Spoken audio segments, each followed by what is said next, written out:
I just want to show you guys this document really quick. I hope it's quick. Because I'm not an astrophysicist. I can't explain half of what's in this document, but I think in a way that's kind of the point, because there's a huge divide between the science that is typically generally accepted and known by the public, and then the things that are being worked on in classified top secret programs. So this document came out last month. It was in response to a FOIA request of Mr. Stephen Aftergood of the Federation of American Scientists to the Defense Intelligence Agency regarding any products that were produced under the Advanced Aerospace Threat and Identification Program contract. If you're not familiar with what that program is, you may recall that back during December 2017, it came out buried deep within the Defense Department budget. There was a $22 million program called the Advanced Aerospace Threat Identification Program, which even the New York Times admits was almost impossible to find, which is how the Pentagon wanted it. And they talked about how this was a program initially largely funded by Senator Harry Reid, which, as most of you know, is just a real stand-up example of a human being. And then a lot of the money from the program actually went to his billionaire entrepreneur and longtime friend, Robert Bigelow, who contracts with NASA for various whatever. But what this FOIA request ended up giving this guy is a list of projects that they were working on, research projects through this program, that reads more like something out of a Harry Potter movie mixed with a Star Trek episode. It is not the kind of stuff that if you talk about it, people take you seriously. It's more the kind of stuff that if you talk about it, people act like you should have a tinfoil hat on while you do. And yet, this is something that the government was spending millions of dollars on.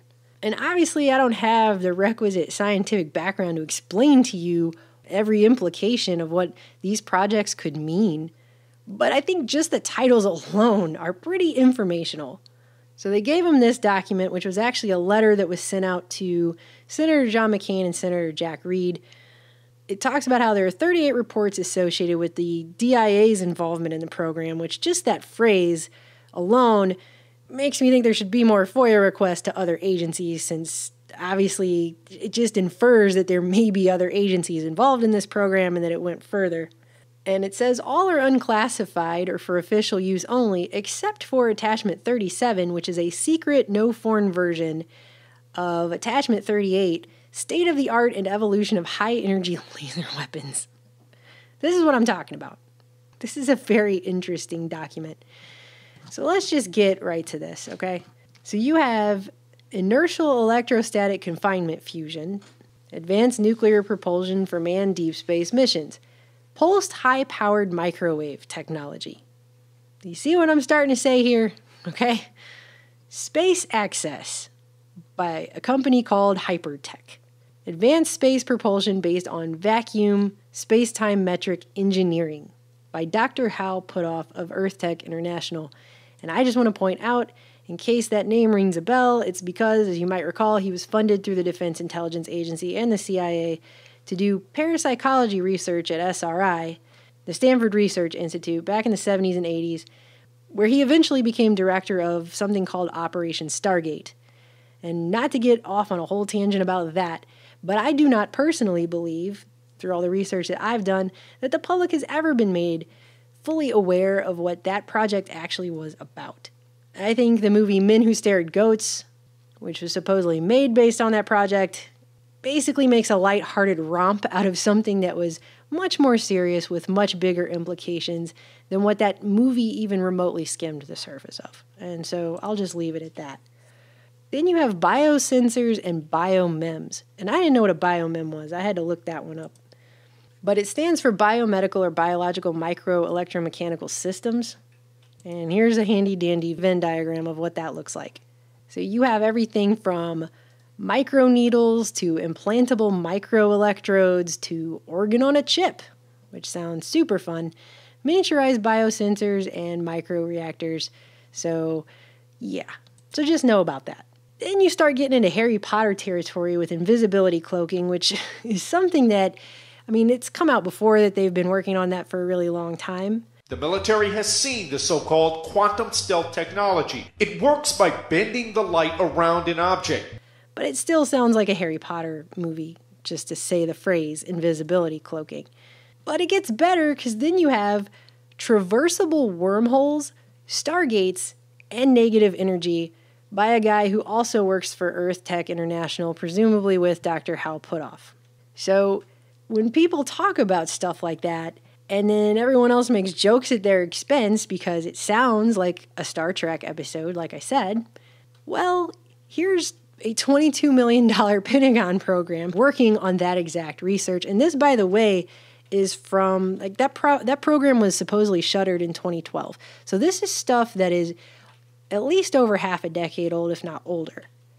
Then you've got high-frequency gravitational wave communications, role of superconductors in gravity research, anti-gravity for aerospace applications, once again out of Earth Tech, the vague but horrifying field effects on biological tissues, positron aerospace propulsion, concepts for extracting energy from the quantum vacuum, again at Earth Tech, an introduction to the statistical Drake equation. That one is the closest that they ever get to really making it sound like it has to do with actual, what most people would consider aliens. Basically, the Drake equation has to do with the odds of finding intelligent life in the universe. Then you've got Maverick Inventor versus Corporate Inventor, which is really just the least interesting title on here, so it's probably actually the most interesting. Biomaterials, metamaterials for aerospace applications. Then you've got warp drive, dark energy, and the manipulation of extra dimensions. That's a title on here. Dark energy and the manipulation of extra dimensions. You know, when you mention stuff like that, or people who do videos and talk about the technology they're working on at CERN, where CERN scientists even talk about extra dimensions and the manipulation of energies and things like that. What are we looking for? Things like dark matter, dark energy, supersymmetry, quantum black holes, large extra dimensions. That's not speculation on the part of me. That is straight from the mouth of a physicist, literally there. If you talk about that, you get called a crazy person.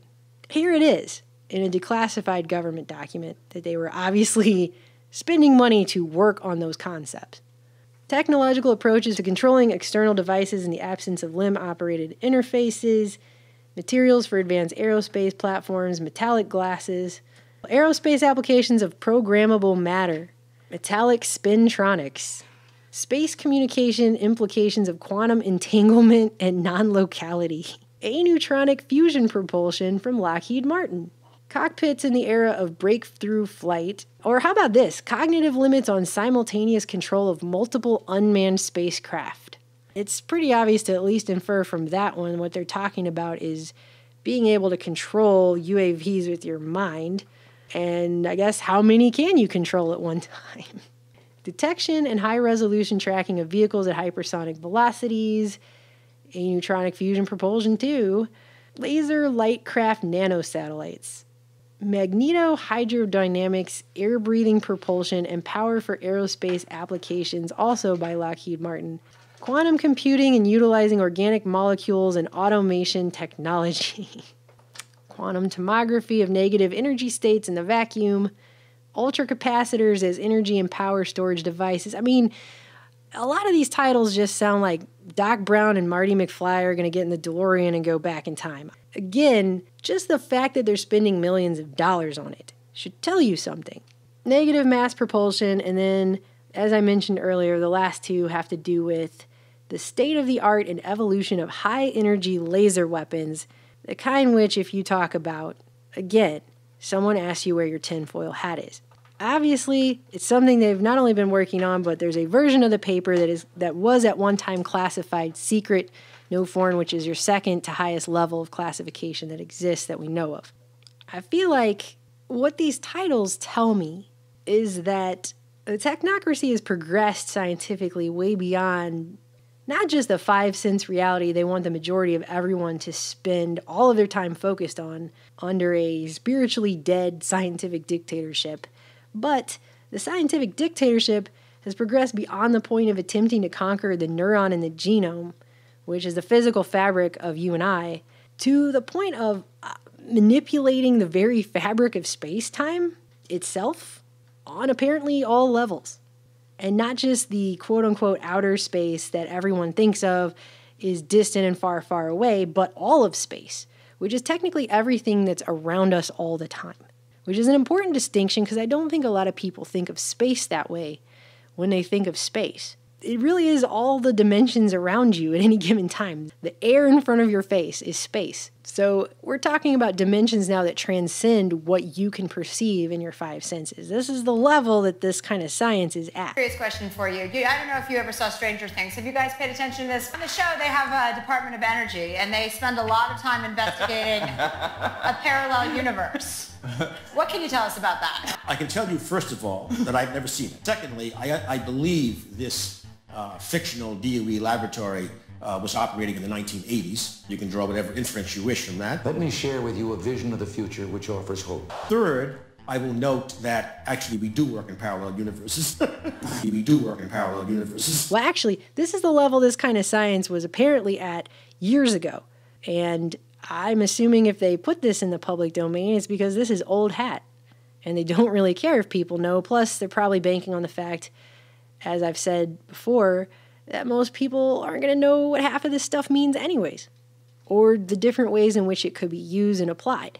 Just like the average person has no idea why we're going to add a branch of our military that's going to be the Space Force. But obviously there's a lot more to space and all of the dimensions of it, not just what you can see and perceive, than most of us have any idea about, which is by design, obviously.